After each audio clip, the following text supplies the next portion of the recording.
Me da mucho gusto recibir esta noche en el estudio a Roberto Madrazo. Bueno, Roberto Madrazo ha pasado en su trayectoria política por todos los cargos a los que puede aspirar un político, menos la presidencia de la República, pero diputado 2 veces, senador, gobernador de su estado, el estado de Tabasco. Antes de eso, delegado político en Magdalena Contreras en la Ciudad de México, dirigente nacional de su partido, el PRI, candidato a la presidencia de la República. Me da gusto verte, hace tiempo que no nos veíamos, has estado presente pocas veces públicamente. Así es, Guillermo, buenas noches, me da mucho gusto estar contigo esta noche. Efectivamente no había estado participando, ahora un poco estoy en los medios con el tema de mi libro, sí. El último libro que me publica Planeta, que se llama México, la historia interminable. El más reciente sí, de ellos. El más reciente. México o la historia interminable. ¿Por qué decidiste escribir este libro? Es un libro que nos lleva al pasado, nos trae al presente, es un libro agudo en la valoración de lo que está pasando en México en la actualidad.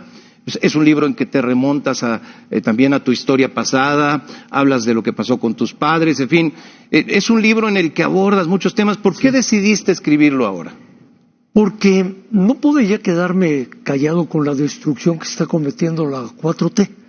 Esta destrucción del Estado de Derecho, la democracia, la vida de las instituciones, la obsesión del presidente López Obrador de regresar al pasado y el ver que todos los días se está cometiendo error tras error y que no quiere contrapesos, no quiere voces discordantes, los descalifica cuando así se presentan.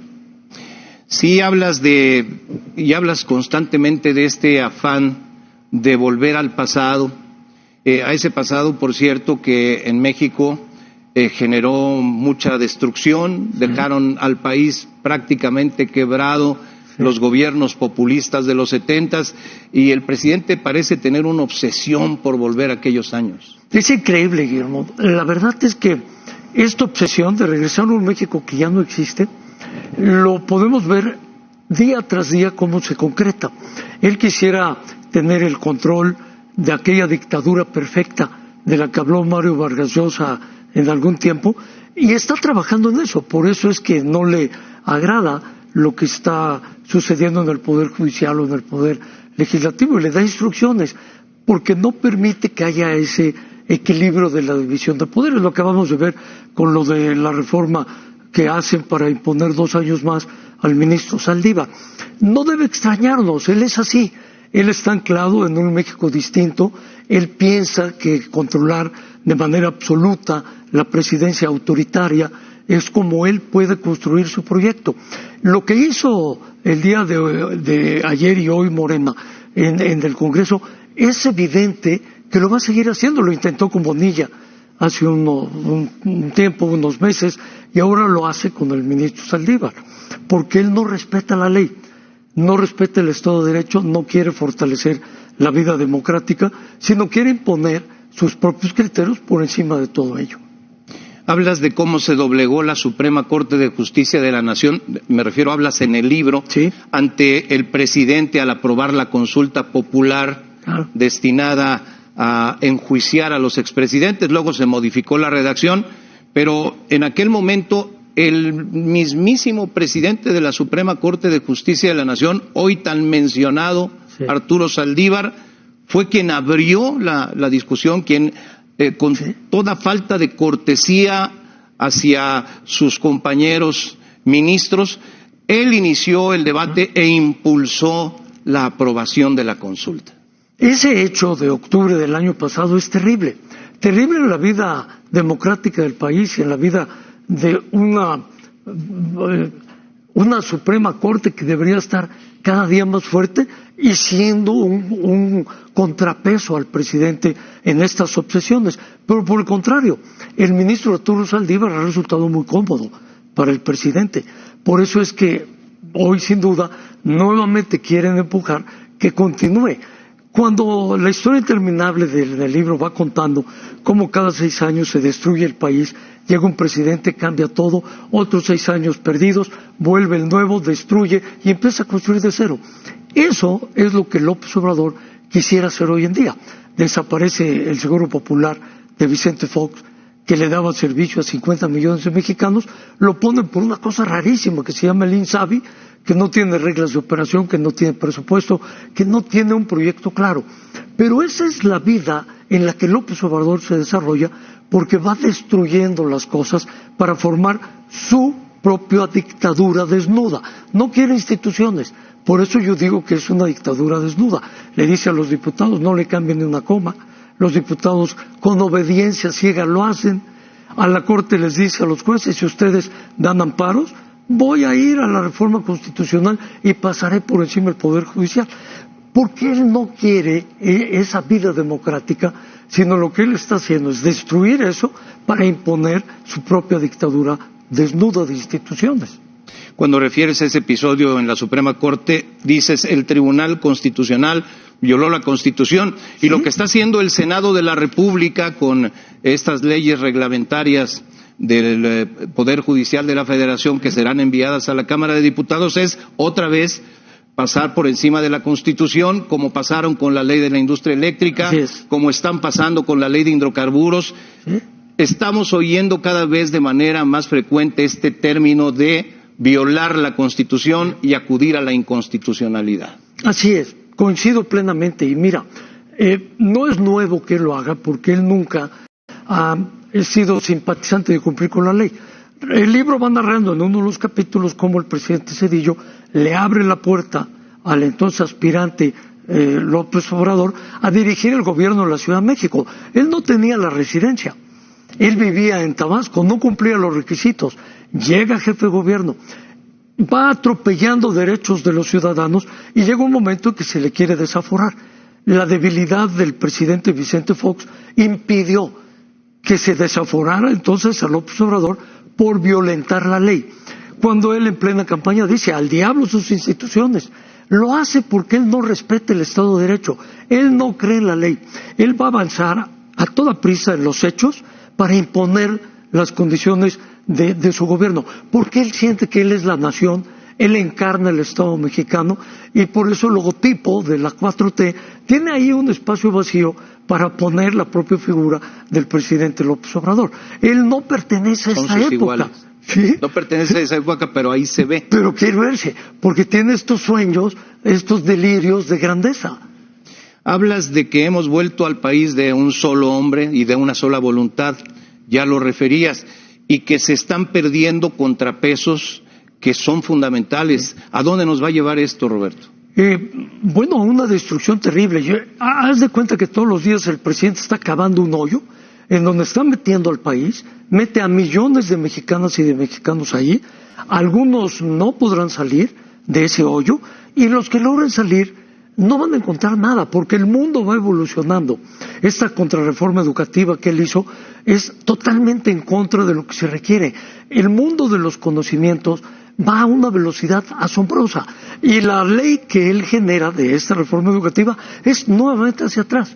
Habla del futuro el presidente, pero camina hacia atrás. Todas las reformas que él hace nos van llevando a ese México de los años 70, los años 80. Vamos a tener escombros cuando termine el gobierno de la 4T. Va a ser un país en el 2024, si es que no hay reelección o si no hay ampliación de su mandato, que hacia eso va ensayando estos vericuetos inconstitucionales por los que él está metiendo al país, porque quiere eso. Es lo que le obsesiona, pero no sabe cómo construirlo. Sin embargo, el país se está destruyendo, nuestra caída económica, la pandemia que vivimos, más de 400,000 muertos, un decrecimiento del 8.5, y ahora nos dicen vamos a crecer al 5. Sí, pero no nos dicen la verdad, nos mienten todos los días en la 4T, porque en realidad vamos a crecer a menos de ese 5%, venimos de menos 8.5, si le quitas 5 pues nos deben 3.5, vamos a estar a menos 3.5 en el crecimiento, pero todos los días se gobierna en la mañanera, ahí coge el micrófono, nos miente a placer, cuando un dato no le gusta, no lo dice. Si el INEGI dice que va cayendo la economía, él dice que tiene otros datos, y no acepta nada que no vaya de acuerdo a su propio criterio, a su propia voluntad. Hablas de él como un hombre con una gran aptitud como dirigente social, sí, y sin embargo como un administrador público con poca eficacia como presidente. Así es. Yo lo veo como un agitador social. Él fue un opositor muy importante, pero que hoy ha sido ese opositor traicionado por el presidente López Obrador. Si vemos el discurso del opositor Andrés Manuel López Obrador, no tiene que ver nada con lo que hace y dice el presidente López Obrador. Cada día es más común de escuchar dentro de su propio partido la palabra traición, porque el presidente traiciona lo que decía y hacía el candidato López Obrador. Pero es un agitador social, no hay que perder eso de vista. Un agitador no construye nada, Guillermo. Va destruyendo todo el tiempo lo que encuentra en su camino. No construye, no lo saben hacer. Y él no tiene planos, no tiene ni siquiera planes a futuro para el país. Y esto vive de la improvisación, la ocurrencia, lo que cada mañana trata de improvisar para desviar la atención de los verdaderos problemas del país. ¿Qué aportación quieres hacer con este libro, México o la historia interminable, Roberto? Porque hablas desde luego mucho, abundas mucho en el tema de la 4T y en el presente gobierno de López Obrador, pero hablas de otros gobiernos. De hecho, es una especie de análisis de los últimos 50 años de la vida política de México. Así es. Lo que yo trato es de generar un debate, una discusión de estas ideas antes de la elección, que podamos ver que esa historia interminable que hemos vivido repite los errores. Hay una cita que dio don Daniel Cosío Villegas cuando escribió aquel libro del estilo personal de gobernar, refiriéndose a Echeverría. Pero la cita dice, el presidente quiere hacer un gobierno diferente, incluso opuesto al anterior. Quiere hacer un cambio de régimen. Y eso mismo, si lo leemos en 1974, es lo mismo que puede aplicar a Vicente Fox cuando saca al PRI de los Pinos, pero no hace la transición. Se queda en la alternancia, no hay un cambio profundo de un sistema político mexicano que está totalmente agotado, no tiene más que dar el sistema político, hay que cambiarlo, no da para más, y el presidente López Obrador, que gana con una gran legitimidad electoral, se queda atorado nuevamente en la alternancia, no se atreve a construir el futuro, como le pasó a Fox, como le pasó a otros gobiernos, y entonces estamos profundizando en un sistema político muy agotado que no despierta entusiasmo. ¿Qué destino le ves a la 4T? Yo creo que va a acabar con profundas divisiones, porque estamos viendo que dentro de la propia 4T hay voces y hay opiniones que no coinciden ya con lo que está haciendo el presidente López Obrador. Ese destino le ves. El libro está ya a disposición del público. Sí. Se puede obtener en línea y se puede obtener también de manera impresa. Es correcto. El libro editado por Planeta, así está. México o la historia interminable. Pues es un libro que tiene una gran actualidad, pues derivado que está hablando del pasado y del presente, pero también del futuro de este país, y deliberadamente lo sacas en este tiempo electoral para contribuir a la discusión política. Así es, con el apoyo del Planeta, que pudo hacer realidad que saliera antes de la elección, lo que trata de generar es eso. Y en la página del libro, que se llama mexicolahistoriainterminable.com, y que también estamos en Twitter, en Facebook, estamos en Instagram, hay mesas de discusión en donde vamos a ver diferentes opiniones de autoridades de diferentes niveles para ver qué están pensando. No trata de imponer una idea como lo hace mi paisano, sino trata de abrir un debate, trata de generar una discusión para bien de México. ¿Qué te hizo sentir, recordar lo sucedido a tus papás? Bueno, mira, es un hecho que nosotros nunca pudimos saber en realidad qué pasó con aquellas famosas cajas negras que en aquella tragedia nos enteramos que eran naranjas para que se pudieran encontrar.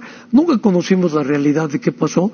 Venía Carlos Madrazo creando un nuevo partido que se iba a llamar Patria Nueva, precisamente, y hablando de 1969, en donde él mostraba que ya el sistema político no podía seguir de esa manera, porque ya se había agotado.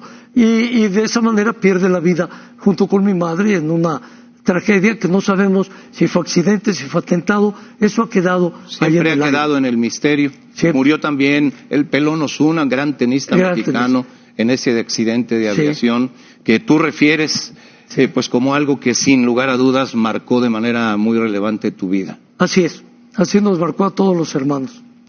Muchas gracias. Te pregunto de paso, porque no quiero dejar de hacer la pregunta. Sé que ya hiciste alguna precisión, pero salió tu nombre vinculado a Latinus. Ah, sí. Se hizo una investigación, se publicó un reportaje en el que se habla de un grupo de políticos y empresarios, se mencionan algunos nombres de gobernadores y gobernadores vinculados al financiamiento a esta plataforma de información en la que las figuras más visibles son Carlos Loretti Broso. Sí. Te pregunto, porque estás aquí, debo hacerte la pregunta, ¿estás vinculado, no estás vinculado? ¿Alguien de tu familia está vinculado? Sí, yo en lo personal no estoy. Hace un año lo empezaron a construir Federico, mi hijo, y Alexis Níquel, mi yerno.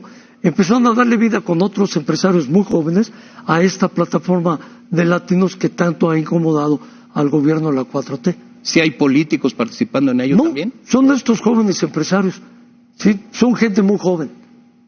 Roberto Madrazo, pues muchas gracias. Gracias, Guillermo. Yo creo que todo aquello que contribuye al debate político es muy positivo. Sí. Hay que abrir las discusiones, hay que oír otras voces. No puede ser que este país solo escuche una sola voz, que es la misma todas las mañanas, y nadie más salga a provocar la discusión. Así es de que desde ese punto de vista me parece un esfuerzo positivo el que estás haciendo. Me da mucho gusto verte otra vez. Muchas gracias, Guillermo, por la oportunidad de estar contigo. Gracias. Gracias. Roberto Madrazo Pintado. Vamos a un corte y enseguida regresamos.